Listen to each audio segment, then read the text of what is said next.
भाई श्री मनोज सिन्हा जी, भाई श्री प्रहलाद पटेल जी, डॉक्टर अनिर्बन गंगोली जी, सबसे पहले तो मैं डॉक्टर राम बहादुर राय और सच्चिदानंद जोशी जी को बहुत धन्यवाद देना चाहता हूं कि आपने इस सभा में मुझे भी आमंत्रित किया और आमंत्रित नहीं, मैं बहुत लाभान्वित हुआ। जो विचार यहाँ व्यक्त किए गए हैं, बहुत सी नई जानकारियाँ मिली। बहुत बहुत आपका धन्यवाद।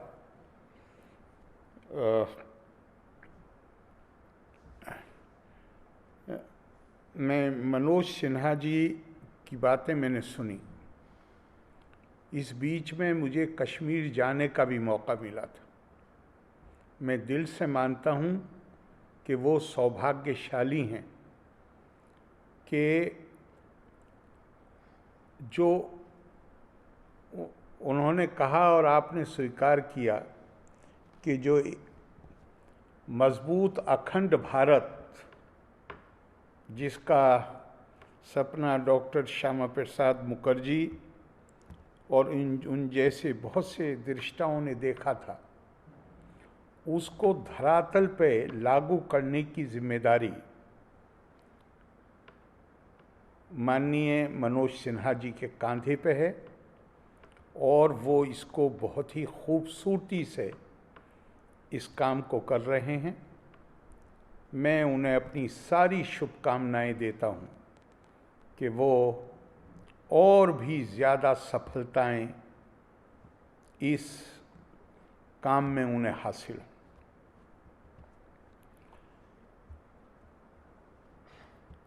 आज़ादी का अमृत महोत्सव, हमारे जो संस्कृति मंत्री हैं माननीय प्रहलाद पटेल जी, बड़ी कृपा है उनकी, मुझसे कई कार्यक्रमों में आमंत्रित कर चुके हैं और दांडी मार्च में मुझे जान के इतनी खुशी हुई। इसी श्रृंखला में कार्यक्रम था जिसमें वो लगातार मेरे ख्याल से 10 से भी ज़्यादा दिन तक पदयात्रियों के साथ चलते रहे। मुझसे भी उन्होंने कहा तो मुझे भी सौभाग्य प्राप्त हुआ उसमें एक दिन शिरकत करने का। तो इस आज़ादी के अमृत महोत्सव की श्रृंखला में आज का जो कार्यक्रम है, ये मुझे बहुत खुशी है कि आपने डॉक्टर श्यामा प्रसाद मुखर्जी की स्मृति, उनके व्यक्तित्व और उनकी विरासत को आज का ये कार्यक्रम समर्पित किया है। डॉक्टर श्यामा प्रसाद मुखर्जी के व्यक्तित्व के बहुत से पहलू, लेकिन मुख्यतः पूरे देश में उन्हें उनकी पहचान कश्मीर को लेके जो कुछ देश की आज़ादी के बाद और कश्मीर के भारत में विलय होने के बाद जिस प्रकार का संवैधानिक वैधानिक ढांचा कश्मीर में बनाया जा रहा था, उसमें जो इसकी गुंजाइश थी कि जिसमें अलगाववाद को प्रोत्साहन दिया जा सके,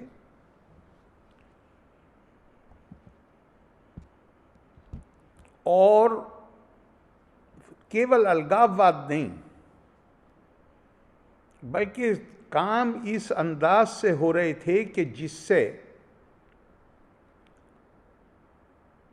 जम्मू कश्मीर के भारत के विलय के संबंध में लोगों के मन में शंकाएं पैदा होती रहें और ये बात बैठ जाए दिलों में कि ये विलय का अंतिम फैसला नहीं है। इस बात को हम तो तब पैदा भी नहीं हुए थे, देश की आज़ादी के बाद पैदा हुए हैं, लेकिन जिस व्यक्ति ने, जिस नेता ने इस खतरे को शुरू में ही महसूस कर लिया था, वो डॉक्टर श्यामा प्रसाद मुखर्जी थे। और ये भी बात बिल्कुल सही है कि जो एक बात शायद उसी ज़माने में ही, जब उन्होंने अपनी आपत्तियां दर्ज कराईं और अपना दृष्टिकोण रखा सामने, उसी वक्त से एक ही जवाब देकर सारी आपत्तियों को रद्द कर दिया जाता था। और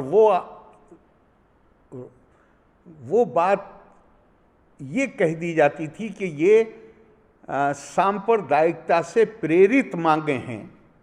उसको सांप्रदायिकता का उसके ऊपर आवरण पहना दिया जाता था, और वो जो आवरण पहनाया जाता था, शायद उसका असर आज तक बाकी है।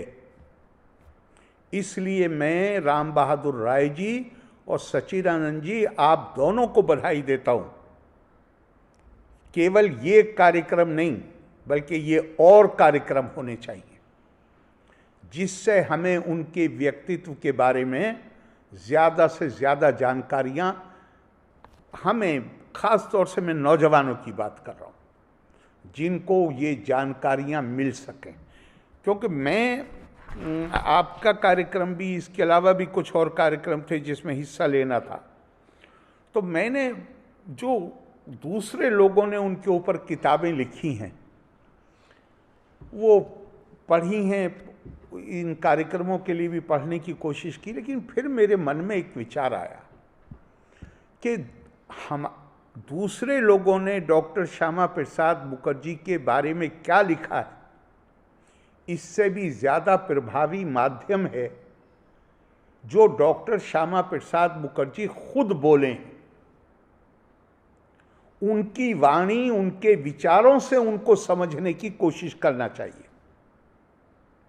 और उसमें भी मैंने ख़ास तौर से अध्ययन किया उनका जो आखिरी भाषण है पार्लियामेंट के अंदर, अपने देहांत से चंद महीने पहले, कश्मीर के ऊपर जो आखिरी भाषण, उसमें उन्होंने यही शिकायत की है। उन्होंने कहा जो मांगें होती हैं, जो शिकायतें होती हैं, हर किसी पर सांप्रदायिकता का ये कहकर उसको रद्द कर दिया जाता है कि ये सांप्रदायिक मांगें। उनका सांप्रदायिकता क्या है, इसके ऊपर बहस करा लीजिए लोकसभा के अंदर। आप हमारे खिलाफ मुकदमा पेश कीजिए, हमें जवाब का मौका दीजिए, लेकिन बगैर किसी शहादत के, बगैर किसी सबूत के इस तरह के आरोप लगाते रहना। और उन्होंने कहा, चूंकि बार बार ये कहा जाता था कि जो आंदोलन शुरू हुआ था और जम्मू में, उस आंदोलन के कारण बहुत से उन समझौतों को जिनमें तय हुआ था कि संविधान के ये प्रावधान लागू कर दिए जाएंगे, वो उसमें उसकी वजह से देर हो रही है। डॉक्टर साहब ने अपनी उस स्पीच में कहा कि जो समझौता हुआ था उसके मुताबिक जुलाई में इन प्रावधानों को लागू किया जाना था, लेकिन नवंबर तक कोई कार्रवाई नहीं हुई। और उन्होंने बार बार कहा कि जब हम संविधान को लागू, जो लोग जम्मू में ये मांग कर रहे हैं, जिसको उन्होंने कहा हमारा आंदोलन नहीं है लेकिन हम समर्थन देते हैं, जो ये मांग कर रहे हैं संविधान को लागू करने के लिए, तो उन्होंने कहा कि संविधान तो, इस संविधान सभा में वो लोग हैं जो सेकुलरिज्म की बात करते हैं, इस संविधान को लागू कराने में इसमें सांप्रदायिकता कहाँ से आ गई। और ख़ास तौर से मैं देख के हैरान हो गया उनकी स्पीच कि उन्होंने ये कहा कि मैं आपसे ये नहीं कहता हूँ कि मैं जो संवैधानिक कठिनाइयाँ हैं व्यवहारिक दिक्कतें हैं, मैं उनको पूरी तरह समझता हूं।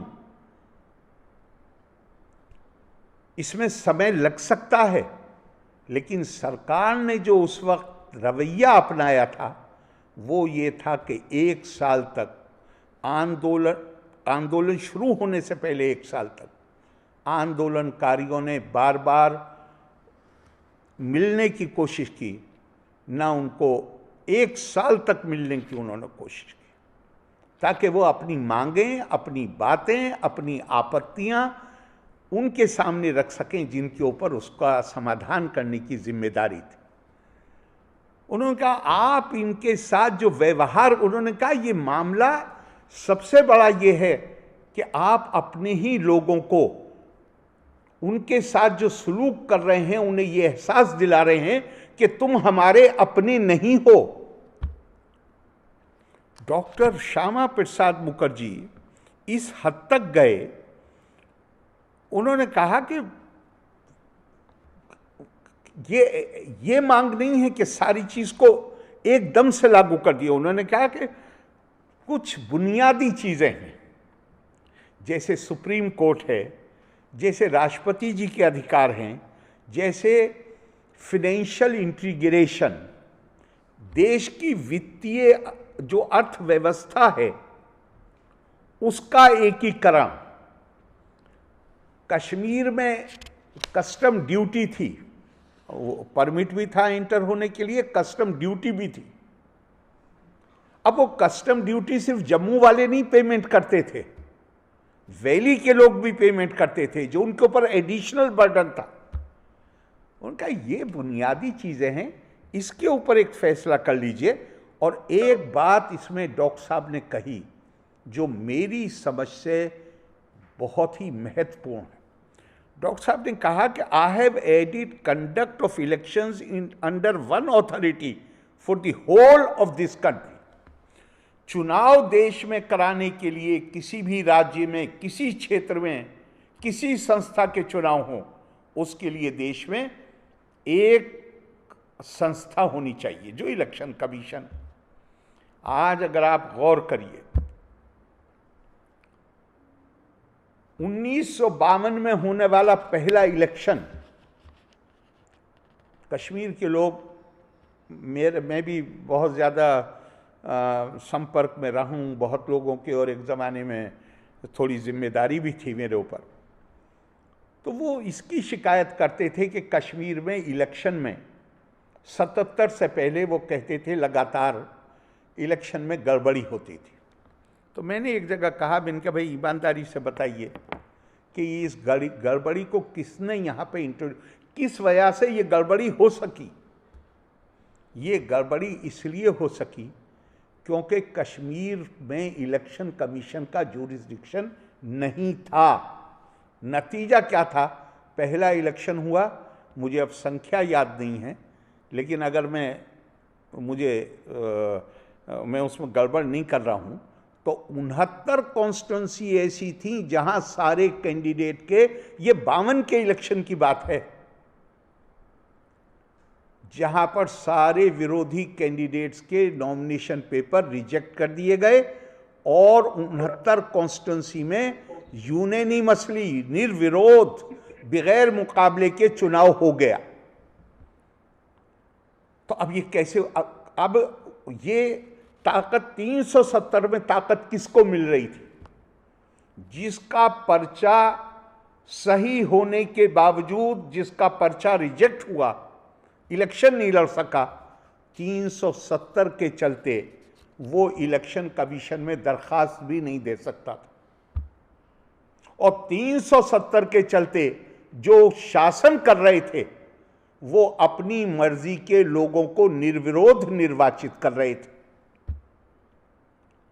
ये बहुत साल पहले की बात है। श्रीनगर में एक मीटिंग में जब लोगों ने ये बात कही मुझसे, 1984-85 की बात होगी, तो मैंने, किसी के घर पे काफ़ी लोग थे, तो मैंने उनसे कहा, मैंने कहा ईमानदारी से गौर करिए, इसके लिए कौन जिम्मेदार? क्या भारत का संविधान जिम्मेदार है? क्या दिल्ली जिम्मेदार है?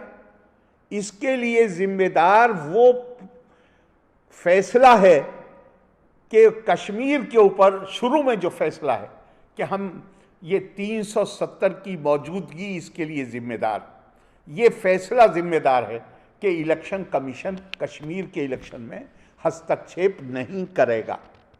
और अभी हमारे भाई मनोज सिन्हा जी ने एक लंबी लिस्ट बताई है। मेरा एक जमाने से ये निश्चित मत रहा है कि 370 सशक्त करता था कश्मीर में जो उन लोगों को जो शासन में बैठे हुए और आम कश्मीरी को शक्तिहीन बनाता था। आज नहीं, आज तो राजनीतिक कारणों से समर्थन भी होगा, विरोध भी होगा, लेकिन मैं मानता हूं कि जब ये राजनीतिक धूल सेटल हो जाएगी, वक्त गुजर जाएगा, तो कश्मीर का एक एक आदमी 370 के नतीजे में जो उसके जीवन में परिवर्तन होने की संभावनाएं पैदा हुई हैं और जो परिवर्तन आ रहा है और वो परिवर्तन अच्छे के लिए आ रहा है, मैं मानता हूं कि वो धन्यवाद देगा प्रधानमंत्री नरेंद्र मोदी जी को कि ये 370 तो केवल सत्ताधारी लोगों को सशक्त करता है। जो आम आदमी है वो तो इससे लगातार कमजोर होता है। लेकिन क्या डॉक्टर श्यामा प्रसाद मुखर्जी, क्या उदारता थी उनकी। कहते हैं इन बुनियादी मुद्दों को हल कर दीजिए, इन बुनियादी मुद्दों के संबंध में संविधान को लागू कर दीजिए। लेकिन मैं उन्हीं का सेंटेंस कोट करता हूं, if in respect of these matters Sheikh Abdullah and his party से we will not accept 100% of your constitution, let us know which portion they desire। अगर वो कहते हैं 100% नहीं लागू कर सकते आज की तारीख में, हमें बता दें कि क्या लागू कर सकते हैं। लेकिन हमें अपना मित्र माने, हमें अपना दुश्मन न माने। जो लोग ये मांग कर रहे हैं उनके बारे में ये रवैया ना इख्तियार करें कि वो हमारे दुश्मन हैं। इस हद तक अब कहते हैं कि जैसे मिसाल के तौर पे जमीन का मामला, तो डॉक्टर साहब क्या कह रहे हैं? कह रहे हैं कि if you want to have a special law for Jammu and Kashmir that for acquisition no compensation should be paid and if it has succeeded in the state provide for it, we will not question it.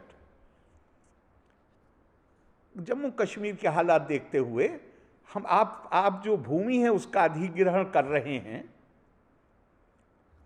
Land reforms, भूमि सुधार लागू कर रहे हैं, आपके पास compensation देने के लिए पैसा नहीं है, उसका प्रावधान किए बगैर आप कानून बनाना चाहते हैं। हम इसमें आपका विरोध नहीं करेंगे। क्यों? क्योंकि इसका बेनिफिशियरी अकेले जम्मू के लोग नहीं है जो आंदोलन कर रहे हैं। इसका बेनिफिशियरी तो साधारण वो किसान है जिसके पास ओनरशिप, जिसकी मिल्कियत नहीं थी, वो केवल खेती उसमें करता था और उसमें उसे एक छोटा सा हिस्सा मिल जाता था। अब या इसी तरह वो जो क्या जबरदस्त बात उन्होंने कही, ये कस्टम ड्यूटी, झंडे को लेकर, कस्टम ड्यूटी को लेकर, मगर उसमें उन्होंने कहा कि जहां पे ये आर्थिक सुधारों का मामला है, इसमें समझौते हो सकते हैं, लेकिन जहां पर बुनियादी अधिकारों का मामला है, फंडामेंटल राइट्स का मामला है, सिविल राइट्स का मामला है, कम से कम उसके ऊपर समझौता कर लीजिए, उसको तो लागू कर दीजिए। इसी तरह उन्होंने कहा कि ये जो कस्टम ड्यूटी जिसका मैंने जिक्र किया था, इसको जब हटाने की बात की जाती थी, अब बताइए देश के अंदर राज्य कस्टम ड्यूटी लगा रहा था,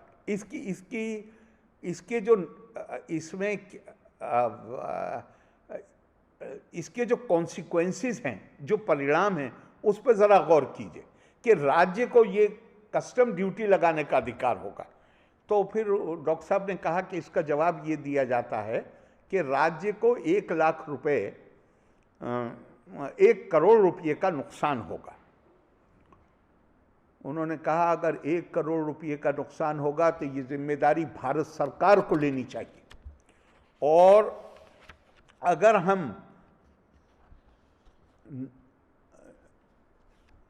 हम प्रोहिबिशन के लिए 50 करोड़ रुपये का नुकसान बर्दाश्त कर सकते हैं, तो हम देश की एकता और अखंडता को कानूनी और संवैधानिक तौर पर स्थापित करने के लिए इस 1 करोड़ का प्रावधान भी भारत की संसद कर सकती है। और मैं तो आगे जो उनकी पूरी स्पीच पढ़ी, क्या डॉक्टर साहब का एटीट्यूड है। कहते हैं हमने ये बातें, जो लोग आंदोलन चला रहे हैं उनकी ये बातें आपके सामने रख दी। आपका एक दृष्टिकोण है, 100% ना कोई सही हो सकता है ना कोई गलत हो सकता है, कम से कम बातचीत तो कीजिए। आपका एटीट्यूड ये है कि आप इनको धुतकारते हैं। इसके नतीजे में, मतलब मिसाल के तौर पर उन्होंने बहुत सारी बातें कही हैं, लेकिन जो आंदोलन के नेता थे उस वक्त की सरकार ने उनकी, जो लोग जिन्होंने पूरी जिंदगी सरकारी सेवा दी थी, उनकी पेंशनें रोक दी गई थी। जो रेफ्यूजीज आए थे उस हिस्से से जिसे पाकिस्तान ने इन्वेड किया था, उनको बैंक से उनका अपना पैसा विड्रॉ करने की इजाजत नहीं थी। वो लोग हाई कोर्ट गए, हाई कोर्ट ने उनके हक में फैसला दिया। राज्य सरकार एक ऑर्डिनेंस लेके आई जिसमें उस पेमेंट पर पाबंदी लगा दी गई। इस सब कुछ के बावजूद, इतनी शिकायतों के बावजूद, डॉक्टर साहब कहते हैं कि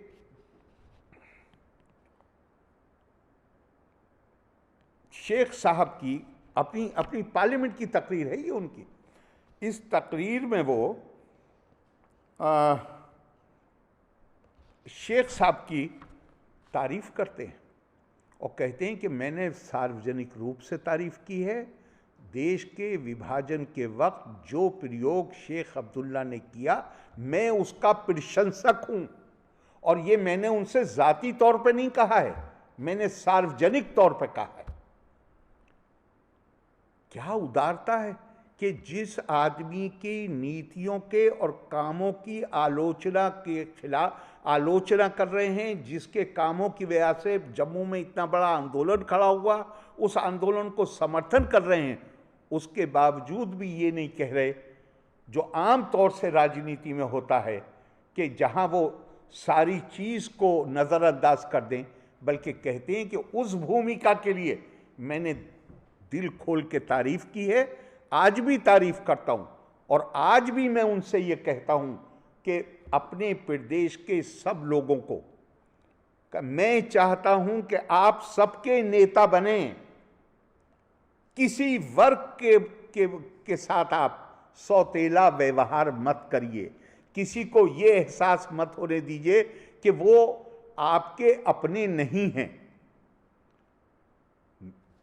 ये राजनीति में काम करने वालों में, ख़ास तौर से उस वक्त जब कोई आंदोलन चल रहा होता है, उस वक्त इस उदारता का प्रदर्शन बिरले लोग ही कर पाते हैं। डॉक्टर श्यामा प्रसाद मुखर्जी वाकई उन बिरले लोगों में थे जो देश की एकता और अखंडता के बारे में उनकी जो संवेदनशीलता थी, जब पूरे देश में किसी ने उस खतरे को नहीं महसूस किया, तब उन्होंने इस खतरे को महसूस किया। और गौर करिए 1953 मई के महीने में, उससे पहले डॉक्टर श्यामा प्रसाद मुखर्जी की हर बात को नकार दिया गया, लेकिन 1953 अगस्त आते आते तत्कालीन कश्मीर के प्रधानमंत्री को गिरफ्तार कर लिया गया। तो अगर गिरफ्तार किया गया तो इसका मतलब ये है कि कुछ तो चंद महीनों के अंदर ही सरकार की भी समझ में, भारत सरकार की समझ में भी ये बात आ गई कि जो कुछ कश्मीर में उस वक्त किया जा रहा था वो देश की एकता और अखंडता के लिए खतरा बन सकता है। तो वो विजनरी थे, वो दृष्टा थे, और उनकी स्पीचेस, उनके काम बहुत ही प्रेरणा देने वाले हैं। मैं ऐसे डॉक्टर श्यामा प्रसाद मुखर्जी को अपनी श्रद्धांजलि अर्पित करता हूं, उनकी स्मृति में श्रद्धा सुमन अर्पित करता हूं, और आप सबको एक बार फिर धन्यवाद देता हूं। लोका समस्ता सुखिनो भवन्तु। नन्ही जय हिंद।